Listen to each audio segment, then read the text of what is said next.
Okay.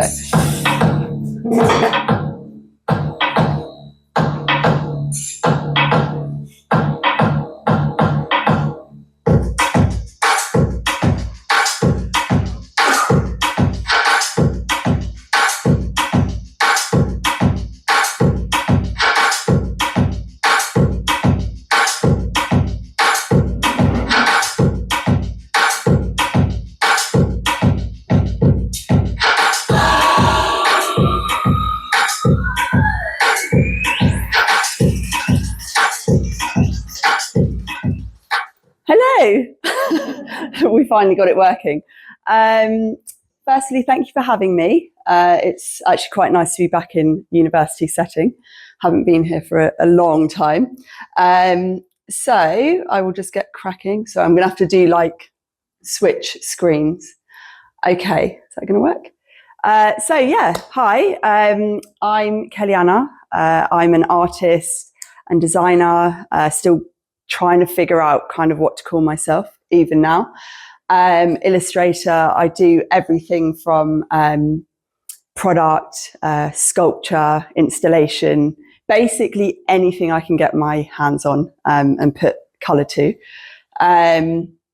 But predominantly my work is kind of inspired by sport, movement, energy, which I hope kind of comes across in the work.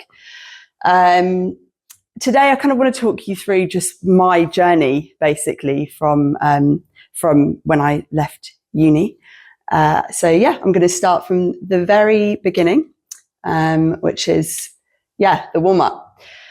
That isn't me, obviously. I wish. It's one of my favourite gymnasts. But yeah, I used to be a gymnast and a gymnastics coach when I was much younger. And I kind of want to talk today through the lens of gymnastics, basically, to pull this all together.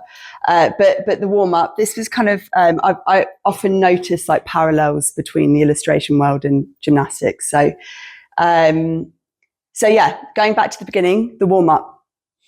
My dad is an artist. So growing, that's me there, my dad. And that's him painting the Colonel from KFC. When he was at uni, he actually worked at KFC, so that's why. But my dad was my teacher growing up, and he was a big figurative sketcher. So we'd do a lot of life drawing, and he'd kind of teach me how to sketch. He was much better than me, and always has been. But I always really looked up to his work, and I just loved the way that he captured lines. He always taught me that you should always just focus on your subject.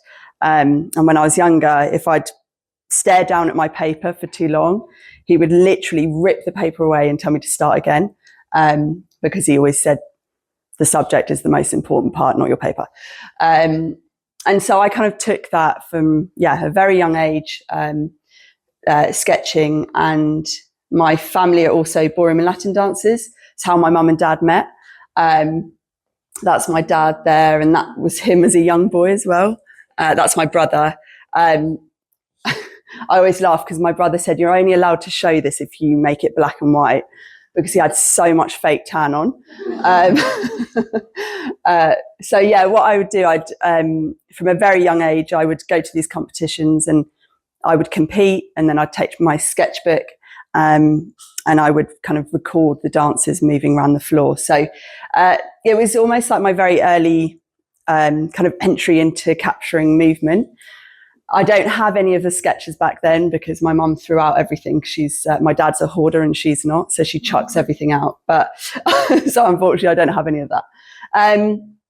But yeah, it's kind of where I began that, idea of capturing movement, which then led me on to London Fashion Week. So I basically, I went to college and I didn't know what I was going to do, but I ended up studying fashion illustration at the London College of Fashion. After which I have to say I actually went to study fashion design, got onto the course. I did about a year in it and realized I cannot pattern cut. at all. So then I had a crisis, and I was like, oh my God, what am I going to do? Found this course at the London College of Fashion. So I took a year out, worked in a bar, and then went back to uni. So which was, at the time, I felt like it was the end of the world, but obviously it wasn't. But anyway, I went on to study fashion illustration. And whilst I was there, I won a competition to live illustrate at London Fashion Week. So that's what these sketches are. And when I look back, they feel really quite dated now. But it kind of was that idea of like capturing movement again, which I really, really loved and kind of, fell in love with. But whilst I was, doing all of that, I then realised what I really enjoy was print design, and I loved watching all the catwalk shows, and I loved how print told the stories behind a lot of the collections. So when I left uni, I got my first job as a print designer. And I was speaking to some of the students earlier about this, how important I think it is to, whilst you're studying, if you can at any point, even if it's just working on the weekends or working one day a week with a studio or something outside of uni, just because the reason I got this job was when I was interning whilst at uni. I don't know if I'm allowed to say that, but I think it's really important getting real life experience. So I spent about 8 years doing print design for footwear and apparel, and I got to work on loads of incredible like music tours and fashion shows. And I spent about 8 years doing this. And when I was there, I kind of knew that I wanted to do my own thing, but obviously I lived in London and I had to somehow pay my rent. So I couldn't just up and leave. And all the while I was there, I was kind of looking out into the world and seeing a lot of my peers doing all these incredible projects. And I was thinking, oh my God, like how are they there and I'm not? And I'm having to work for someone else, and feeling very trapped and that I'd kind of failed in some way. So for like the next 2 years, I decided it was to take it on as my mission to go back to what I knew and basically go back to the drawing board again. And so, sorry, this is confusing for me. So I went back to sketching again, and going back to what I really knew and what I had a passion in, which was capturing movement. And I love sport and dancing. So I asked my friends, a lot of my friends were dancers, contemporary dancers. So I asked them if I could go along to their dance rehearsals and start sketching them, basically to just get myself back into that mode of like capturing that movement again, which is where a lot of my passion lied. And just constantly like picking up on imagery that I loved and that really spoke to me, which a lot of it is kind of sports graphics. I grew up on, all these incredible Olympic graphics. And so all the while for like the next 2 years, I just spent developing my style again and trying to figure it out what that was. These are like some very, very early sketches of my style, really trying to figure out what it is that worked for me. I would literally just take my sketch pad. I go to the gym and literally sketch people at the gym, which sounds kind of creepy. And this is when I started to kind of get my work out there. Again, looking back at this work, it's like obviously so long ago now. But I always think it's really important to look back at the work you've done before, because it really does show how you've moved on. Even these, it feels so dated now, but really important. So whilst I was working as a print designer, I was working behind the doors at home at my table, just continuously sketching. And I think it was kind of when Instagram was starting to take off. That shows my age. But I finally started kind of putting my work out there, getting no likes on Instagram, wondering what the hell I'm doing. And then finally, I got my first commission. And that only came because I basically didn't give a shit, because I just knew I had to get out of the work I was doing. And I just thought, no one else is going to get me a job other than myself. So basically quiet down those voices in your head saying that, you've got no likes on Instagram, so it's shit. You basically just have to ignore all of that and just post anyway. So yes, I finally landed into my career. And I got my first commission with Nike. I'll tell you how I got this. So basically, years ago, I know people do it now, loads, but I'm just going to sit down. Loads of people do it now, kind of taking a brand logo and making it into their own. But I basically did these T-shirts that said, just do it later, with one of my figures hanging over the swoosh.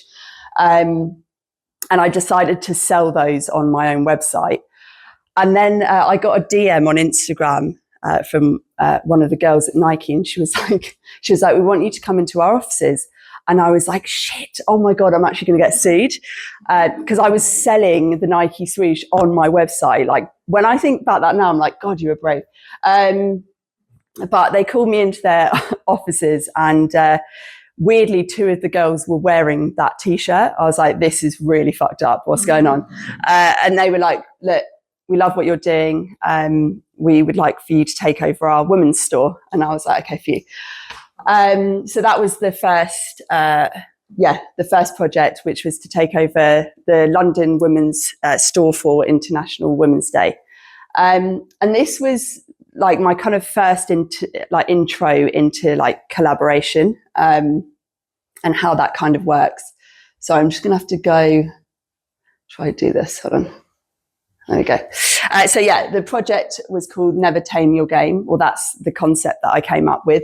And this was my intro and how kind of it works with brand collabs. So often a brand will come to you, and it depends how far along you are with your style. But if they've come to you, often they're going to want to see your vision and hear what you can offer. So a lot of the times I will offer them my concepts and my ideas based on what they've given me. And Never Tame Your Game was one of my concepts, which they then picked up on. Sorry, this is... So again, looking back at this work, it's really funny. But we took over the whole store, and it was a really, really fun day. It was kind of like an activation. And also from this day's project, I also asked them if I could basically pitch this idea of a massive event for International Women's Day. And they said, yeah, absolutely. And I collabed with this incredible writer who had a book called Woman Who. And I think we got about 250 females all under one roof.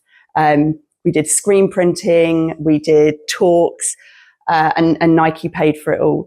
And I think that's, again, one of my biggest lessons in sometimes when you look at these brands, you think they're just these untouchable things, but often they're coming to people like us, people like you in the room, because you can come with something different. And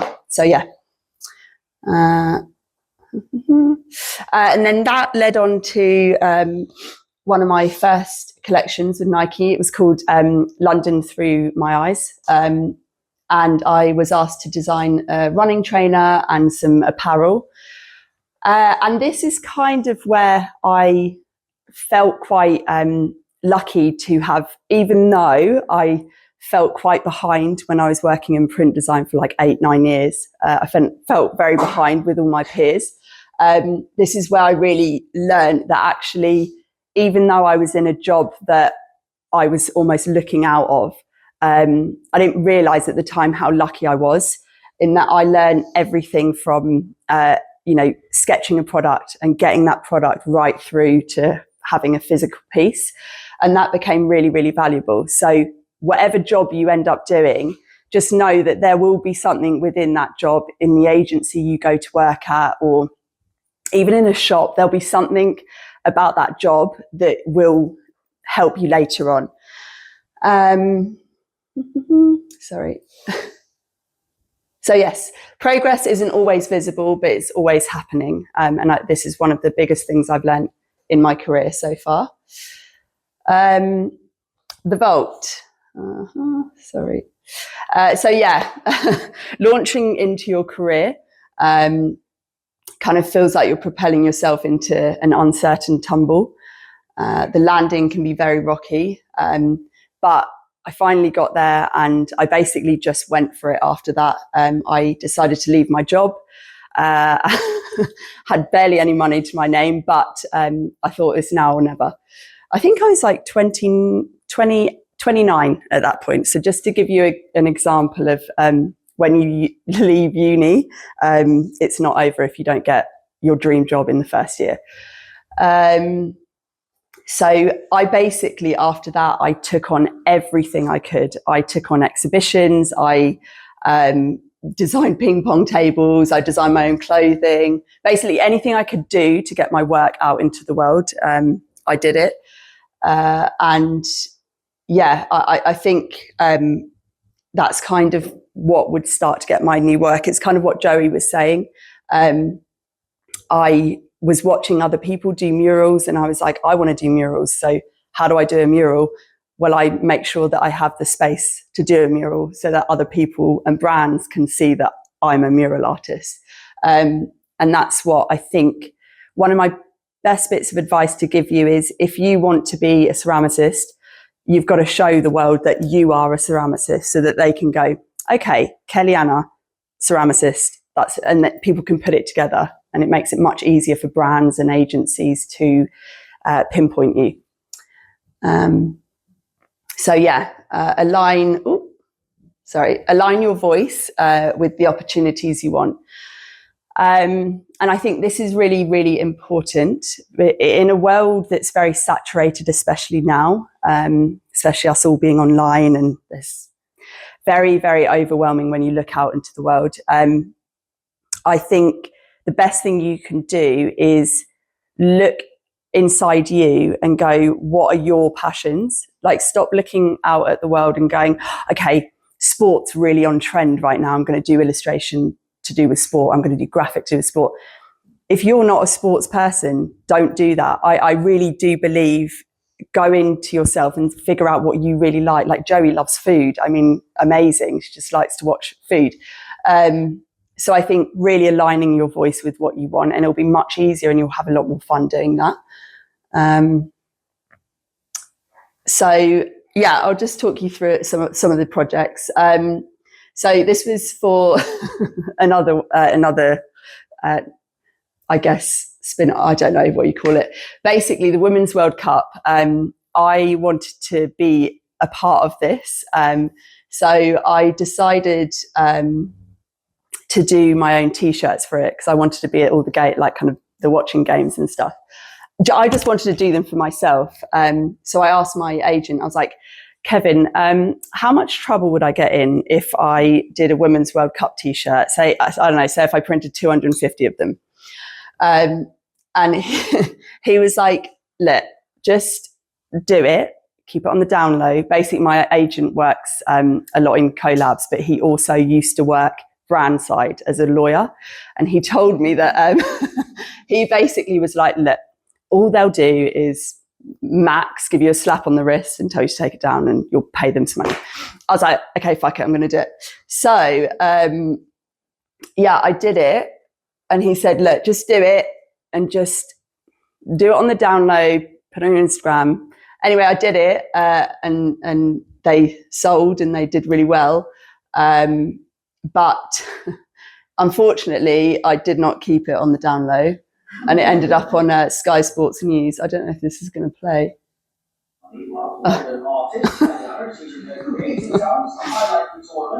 Known for a strong solidified figures and focus on movement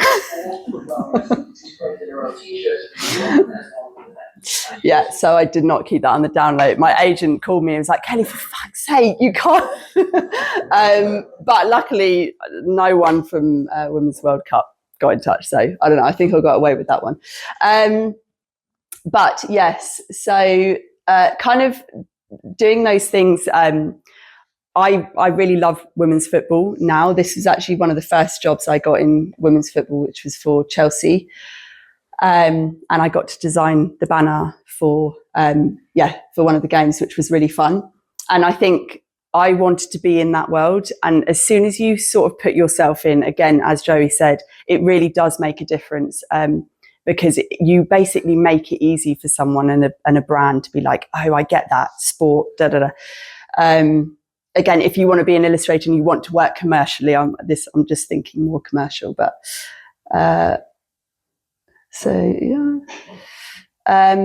this was another project that I got within this football world. I've done quite a lot of football work, you'll see. And it was to design a football pitch. It was kind of a project with Nike in Amsterdam at their HQ to design a football pitch that was kind of to encourage that football is for anyone.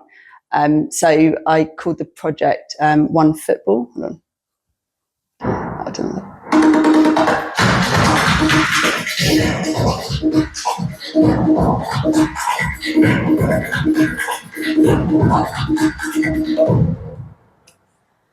Yeah, so this project was actually inspired by, I don't know if you've seen the 90s advert, The Cage. It's a very famous football advert. And it was based on that, and it was called One Football. Like I said, like the idea of that anyone can play football and anyone is welcome. So I used the central circle, and it became the circle between both players, kind of representing that football is for everyone. Sorry. And what was really nice about this, obviously we had quite a challenge on when you're playing football, it has to be readable, the lines. So we had this challenge of, they wanted so much in the storytelling. And in the end, I had to go back to them and be like, look, guys, you need to like chill on your list of things that you want to put into the illustration, because there's going to be so much on the pitch and it's going to be so busy that they're not going to be able to play. So I said, look, I'm going to limit you to literally like 6 things. And then they did. They went back, they pulled it right back. And we ended up with something much more simple. But what was really nice was they had these extra bits on the side, which kind of became part of the storytelling. And on the pitch, as you can see, when you're playing it wasn't so hectic. But then when you zoom out, you can see the picture almost as if it was its own canvas, because all the offices are situated around. And when you look down, it looks like a massive piece of artwork, which was really exciting. Like that. But it was really nice to see all of the kids from the local area come and play. And that's when I really realised how much I love the idea of people being able to interact with our work, our artwork. And that for me is a really exciting thing to be able to have. That then, this came after. I was asked to design the sticker book for the Women's Euros, the one we won. And it was really exciting. I know there's some graphics students. Who's a graphics student in here? Yes, we've got quite a few. I am not a graphic designer at all. And when I got asked to do this project, the little voices in my head were like, no, Kelly, you're not a graphic designer, don't even dare. But I thought it's like a once in a lifetime opportunity. So I did it anyway. And I'm really glad I did, because even though it's probably graphically not correct, I don't quite understand it, but it ended up being one of the most shared pieces, and all the players ended up sharing the gifts, which was really exciting. And it kind of made me think, sometimes even if it's not your lane, maybe dip your toes into it, because you never know where it could get you. And then we did a massive banner piece at the end of the film, which was really fun. Another football project. This is the one thing that you will learn is again, I keep saying this, but it's so true, especially in illustration.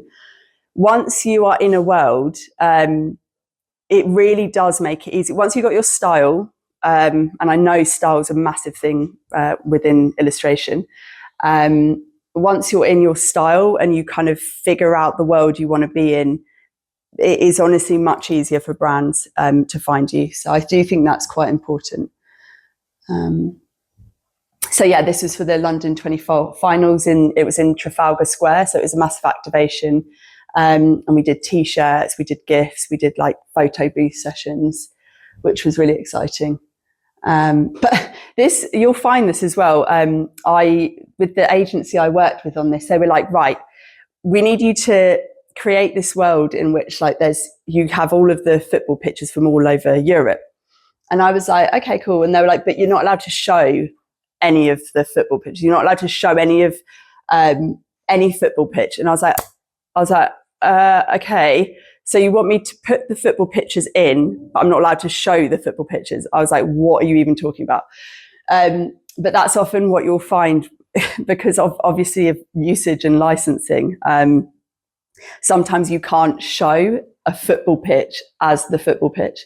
So I don't know how, I don't think we got away with it, but yeah, you'll find all these little things, these funny things when you work commercially. The beam, navigating uncertainty, I can't even say the word. You know what I mean. Navigating uncertainty. So the balance beam, it's kind of like that tightrope of balancing your creative vision and commercial viability, and also basically the uncertainty of life in this creative world. So I'll go on a little bit to talk about this. So this was a project I did with Mother. Does anyone know Mother Agency in London? And I got this project and it was all about mothers and what it means to be a mother. And I wasn't a mother. And halfway through the project, I was a mother. I got pregnant, which was a right shock to me. So be careful of the jobs you take on. So yeah, I basically found that I was pregnant. And maybe girls, you're very young in this room, but maybe you'll find this later on. But I basically found out I was pregnant and I was like, right, that's it. My career's over. That is it. I don't have a career anymore because I didn't really have anyone at the time to look out into the world. I didn't really see anyone doing what I wanted to be doing who was a mum, apart from LeFranc. Does anyone know LeFranc's work? If you don't, have a look. She's doing a thing at the moment in Piccadilly Circus. Her work's amazing. Very graphic, very colourful, incredible work. But she was a mum at the time. And I was like, okay, she's a mum. She's doing amazing things. Maybe I can. But in my head, I was like, it's over. And I just couldn't see how I could work as a mum and be an illustrator, which now kind of seems a bit odd, but back then I didn't believe it. And this was me in labour. I asked my partner, I was like, can you get some really nice aesthetic shots of me in labour? And this is what he gets. I was like, you've got to be kidding. It's my one chance. But anyway, I was working on a project and I accidentally went into labour early. And I was so scared that my career was over that I basically wrote to the client. I was like, hey, I'm currently in hospital. Baby is on his way early. I've got to be induced, so I'll be going into labour in the next day or so. I'm so sorry that this will impact the project. I was so excited about it, sad face. I honestly thought my career was over. So I thought, gosh, I've really got to make sure they know how, excited I am. And obviously they wrote back and they were like, Kelly, it's all good. We will wait for you on this project, which is incredible. I never thought that they would. I think I've got a little voice note from him. Hold on. Good luck with your talk, you're gonna smash it. Obviously, he wasn't a baby then. He's now 5, but yeah, that was us in lockdown during COVID.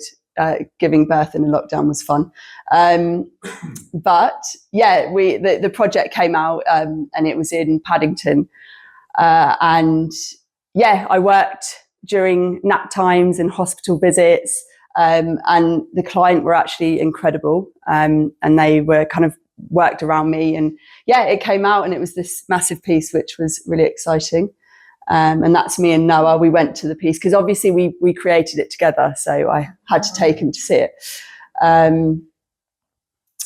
But yeah, so also while I was pregnant as well, I got another project with Nike, and it was to design another collection, which was amazing. Basically, I went into Nike. I have to say, I say Nike, and I know it sounds so lame here because you're supposed to say Nike, but I get told off if I say Nike because it's Nike. So I'm saying Nike. That's why. So I basically went into Nike store in London, and I saw the Cody Hudson. Does anyone know Cody Hudson's work? If you don't, have a look. He's been around for years. He's amazing graphic designer, illustrator.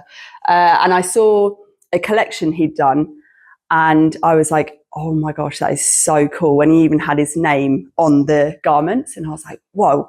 So I DM'd the guy from Nike who I'd worked with on the first project, and I sent like 1,000 fire emojis, and I was like, oh my God, this is so cool. And he literally wrote back and he said, have you got time for a call? And I was like, oh.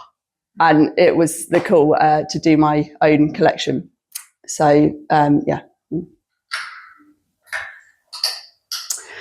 So yeah, they said you're the next artist in residence, and so I got to fly out to Portland and basically pitch my idea to them. And the idea was called A Date to Remember, Strength in Numbers. Again, kind of going back to this world of collabs and being picked up as an artist or an illustrator. It's really important, yes, that you have your style and that you've got a vision, and that obviously your work is amazing. But another side of that, which is I think is really important, is having a very strong kind of concepting. So like every bit of work that you do, what is actually behind that? It's not just a nice drawing. I want to know the story behind it. And a lot of the brands or collabs that you'll work on, they will want to look for that story as well. And it's really important. So yeah, the project was based on this. So looking at dates within running history that pushed running forward in some way. Like 1992 when Redmond's father ran onto the tracks and helped him cross the finish line. That one really spoke to me because I was becoming a mum and found it really emotional. And obviously when Violet ran to show women were equal to any man. So yeah, I created the numbers 1 to 0 to 9. And we basically chose those numbers and I created a whole print based on that. Yeah, this was in LA. And actually after this meeting, I threw up because obviously I was so sick from being pregnant and I couldn't tell anyone, again, because I was so scared that they'd drop me because I don't know why I had such a fear, but yeah, so this was me and I was working with all the footwear team and the apparel teams, which was really exciting, and presenting to them. And these were like early sketches of the product. And I even designed a little shoe for my little one called Mini K the Future.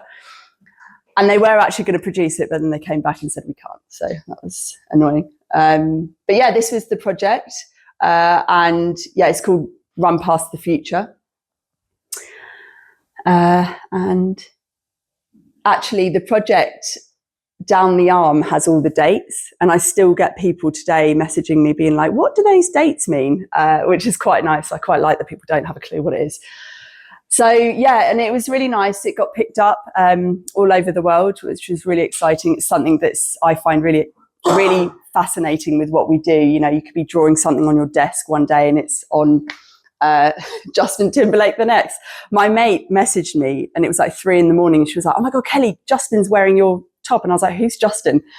My 15-year-old self would have been very, very happy with that. But the best people who wore it with this is my family. That's my dad fangirling with his white pasty legs. They all turned up one day wearing the whole collection. But yeah, it was very exciting. Yeah, another thing that kind of led on to obviously having a baby, it kind of got me into worlds that I didn't think I'd end up in. This was to design some strollers. And this is the client testing out the product, and he approved. Oh, I don't think I've got the next video. Sorry. Is that going to work? Sorry, guys. Yeah.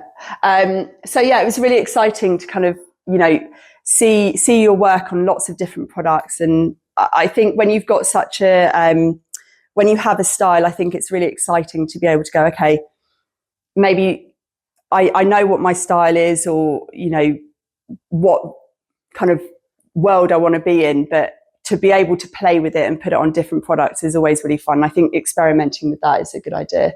But yeah, so this is us walking to nursery every day. That's him judging all the other very boring strollers. But another thing it did whilst, you know, becoming a mum, it opened up this world where, I don't know if there are any mums in here, but it's a very, very uncertain time. And I think as artists and illustrators, graphic designers, we're actually really lucky that we have this outlet. And it's where I really started my sculptures. And I created this one, which was kind of to represent that very, very hard balance between having a career and being a mother, especially as a woman in the industry. And then I made a print zine with Hatto Press. Does anyone know Hatto Press? They're amazing. Check them out if you don't know them. So yeah, it's not over until you say it's over, and that is just, it's not talking about becoming a mum, because I know a lot of you might not, but it's just in general. I think it's not over until you say it is. So the bars, connecting your story. I think throughout your career, you're going to find this. You'll be looking back in 20 years and you'll be going, gosh, so funny how that linked to that and that linked to that. Again, you know, sometimes you don't think that things are going to matter, but they really, really will. So I will talk about a few connecting stories. How far are we? Am I going really over? What time is it? How long have I been talking? Half an hour. Oh, okay, fine. We've got time. I don't want to go too over. So yes, let's go here. So yeah, when I was younger, well, God, I feel so old. When I was in my early 20s, I was working as a print designer, and but I loved riding my bike, and I had this little red bike that I built with a guy called Ted, and I loved it so much that I would basically just take it around London and photograph it in front of things. And here's a guard, it's behind a guard for some reason. And I just loved it so much that I decided to create a girls' city cycle crew. And I kid you not, I would basically go up to girls in the street and be like, do you want to be part of my girls' city cycle group? And that was it. And we just created this little group and would cycle around London. I don't know if you can see the print graphic I did. It's horrific, called GCC.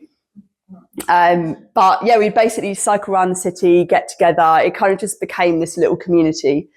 We even did like Halloween rides. So odd. And yeah, so this was us just posing, of course, probably when Instagram was, you know, just going up. And I was wearing my favorite t-shirt, which was Rafa. And I've always loved Rafa. Absolutely love everything they do, how they put things out, everything from their photography and just their general brand. So my agent was like, look, should we reach out to them? And I have to say, I get asked this quite a lot about, do you reach out to brands or do they come to you? And I used to say that not necessarily to reach out, it's more about your output and making sure that the brands are seeing you for what you are, if that makes sense. Whereas now, I think actually reaching out to brands and going to them with something is probably quite important, because the world is changing and we have to kind of keep up with that. So this was actually the first brand that I reached out to, and my agent was like, Kelly loves you. Would you be up for working on something? And they literally wrote back and they were like, she's been on our radar for 2 years. Thanks for the heads up. Which kind of just shows that you don't even know who you're in front of. And if you like something, just, go for it. But the project was for Women's 100. And it was called I came up with the concept called More Than Words. I'll just read it to you. Wheels turn, miles unfold, stories are told, riding together, challenges shared, unity formed, on every stroke, our collective ride, maps out friendship, trust and empowerment. It's more than words, it's love. And I worked closely with the writer, the copy guy at Rafa. And it was just this idea, kind of that feeling I felt when I was riding with other women, and how it felt just to kind of have this community. So that was what the project was about. And we did a whole apparel collection for the Women's 100, which is it's where women from all over the world get together and they ride 100 kilometers. So it was really exciting. And this is us creating it. A lot of the time you'll design something and it will come back completely different, especially with apparel and clothing and footwear, because obviously you're working with factories and limitations and budgets. So, but this project kind of got to my what I wanted, but definitely there were things that I just couldn't do anything about, which if you're a perfectionist is quite annoying, but exciting. So this was the jacket, which I think folded up into a bag, which was really exciting. But on the day it was really nice, because literally girls from all over, from Tokyo, Australia, America, were riding in the gear, which was really fun. So it was a really weird full circle moment. From, if I'd looked at myself in that picture, there is no way on this planet that I would ever have imagined this would have happened, because back then I wasn't even, I was working for someone else. I could not see that. But it also ended up in a game, which was quite cool. The floor. Sorry, let me just get. I'm not used to doing it without my notes. So the floor. The floor is yours to take. It's to make to you. It's up to you to take control. You really do create your own path. As cheesy as that sounds, it really, really is true, especially as an illustrator. You are going to have to come up with your own projects all the time. And I think that's really, really important. Even now at uni, I'm sure you probably do this anyway, but coming up with your own briefs and getting a brief from the very first sketch to a final product, and that will really, really help you in the future as a freelancer. These were, this is just a private project.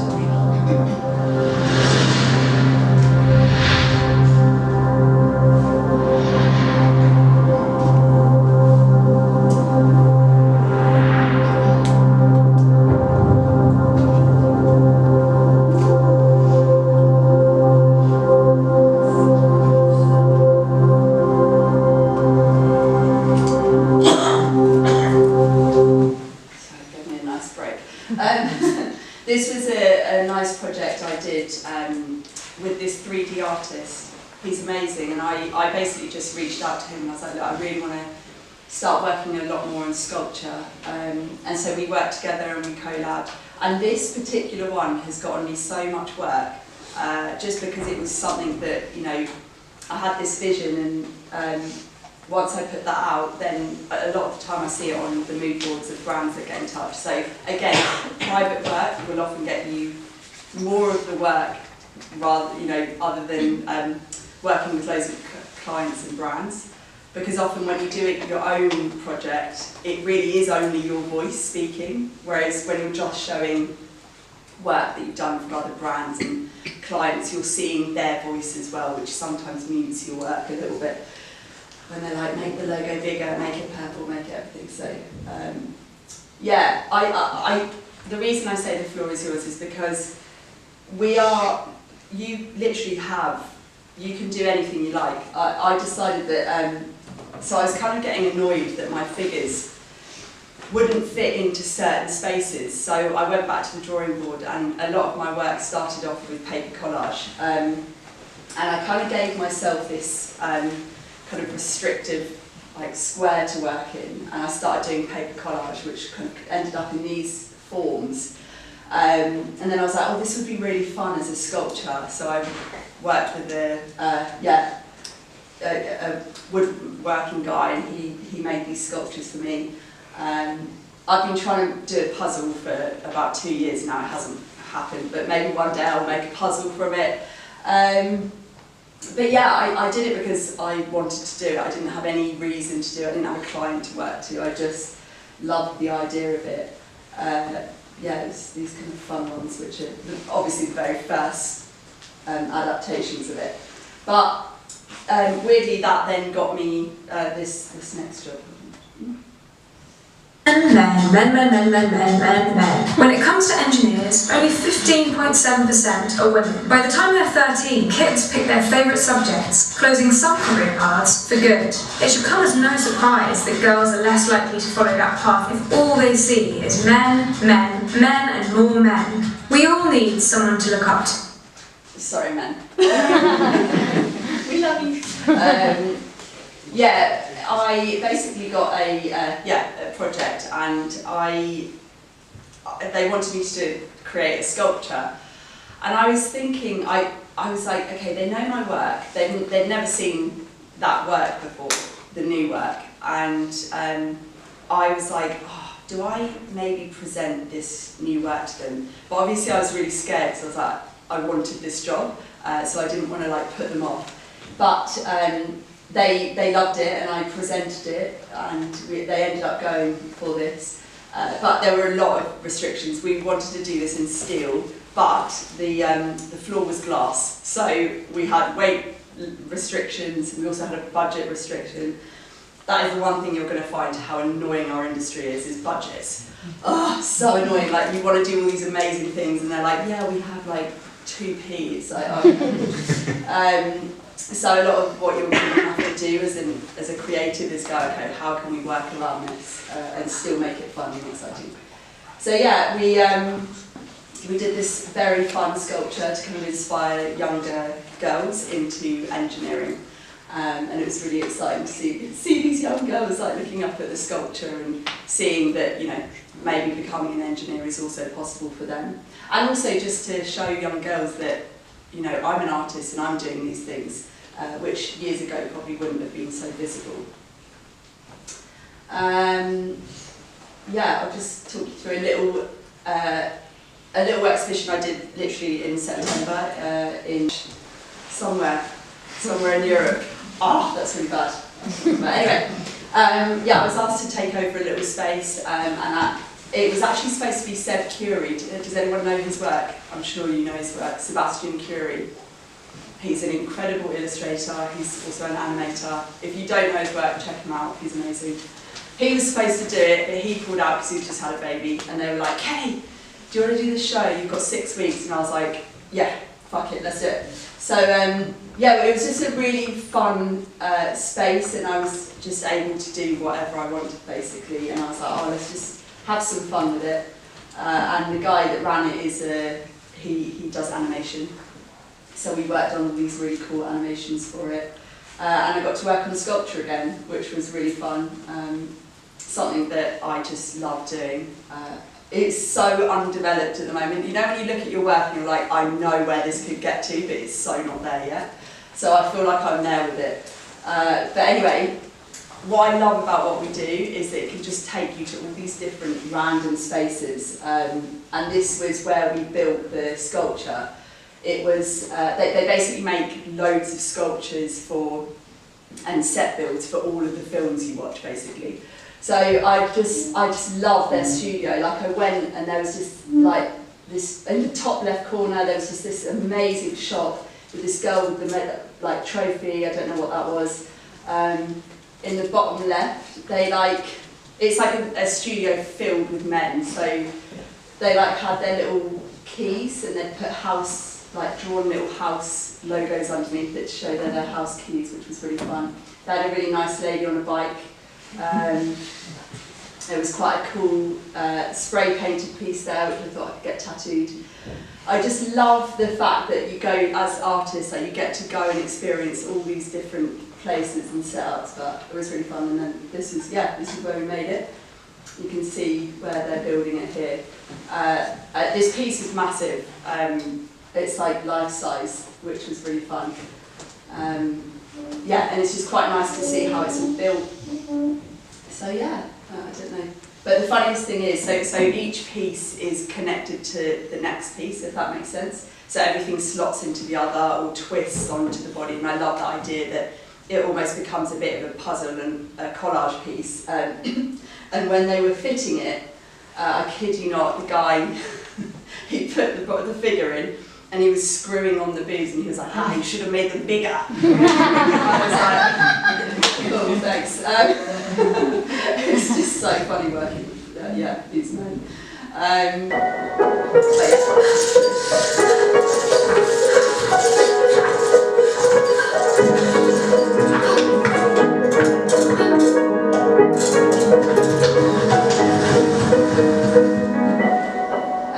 But it was really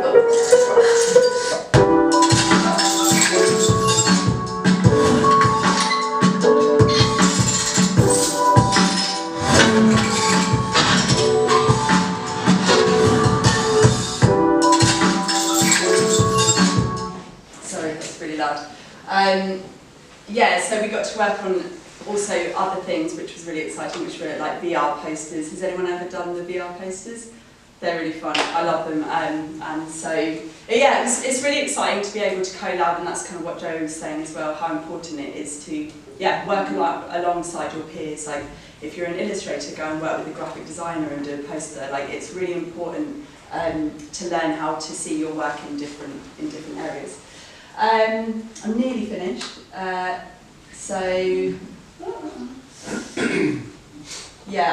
have been.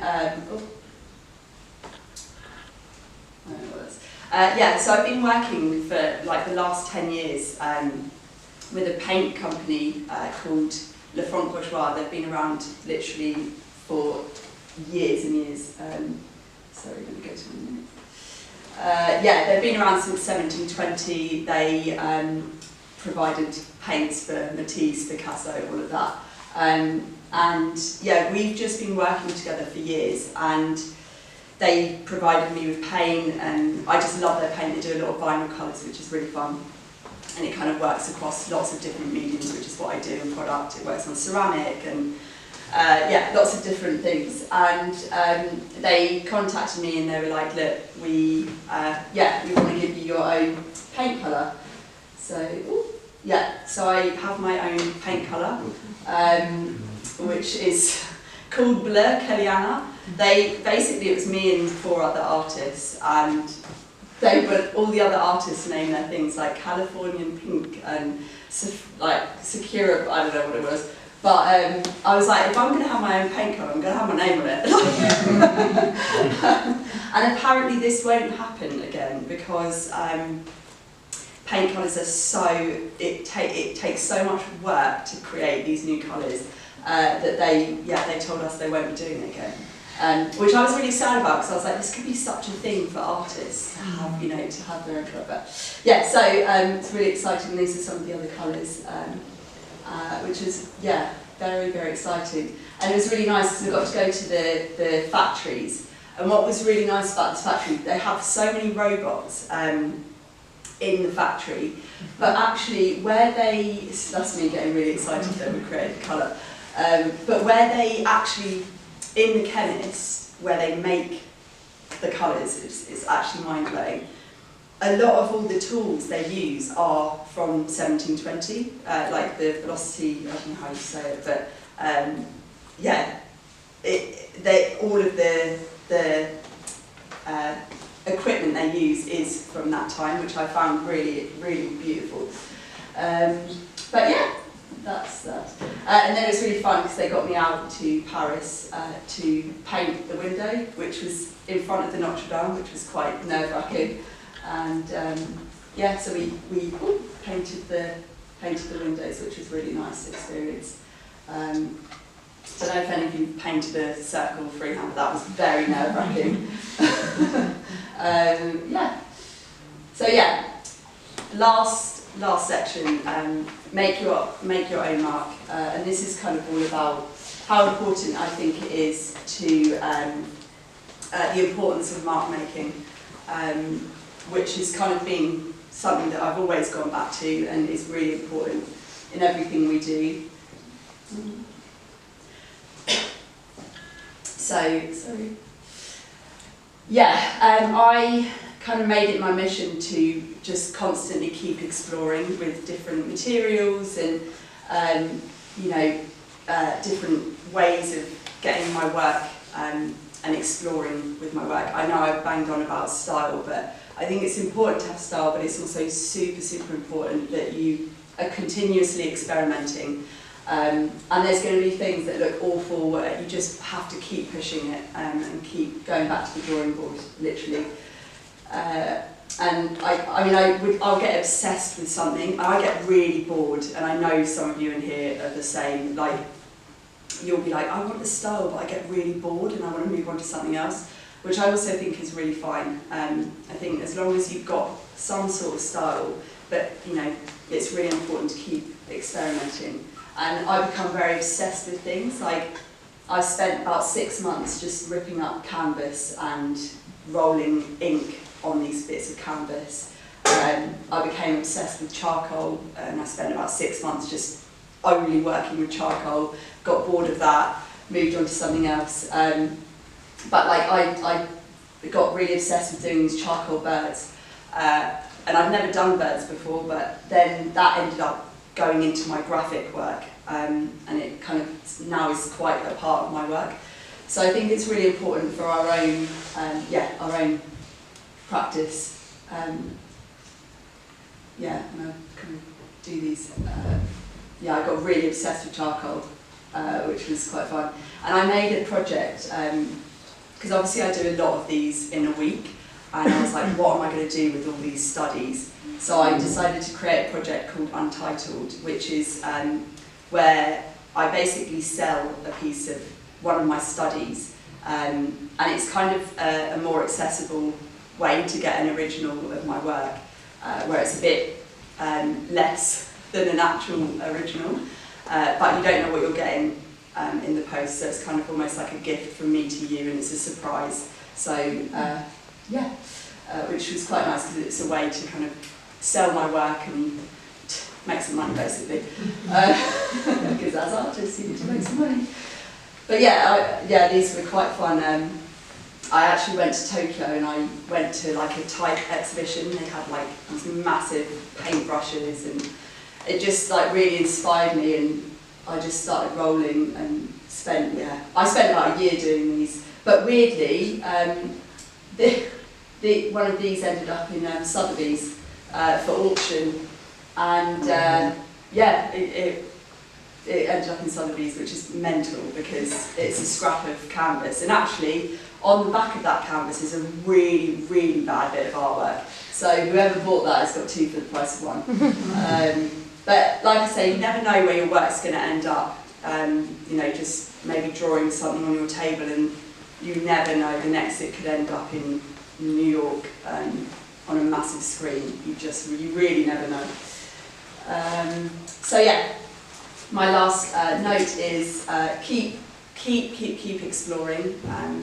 Try and have some style, and find out meaning, find out what it is that really gets you going, and yeah, just continuously explore and have fun, have lots of fun, and be quite naughty, because quite a few of the jobs I've gotten is from not sticking to the rules. So yeah, that's me.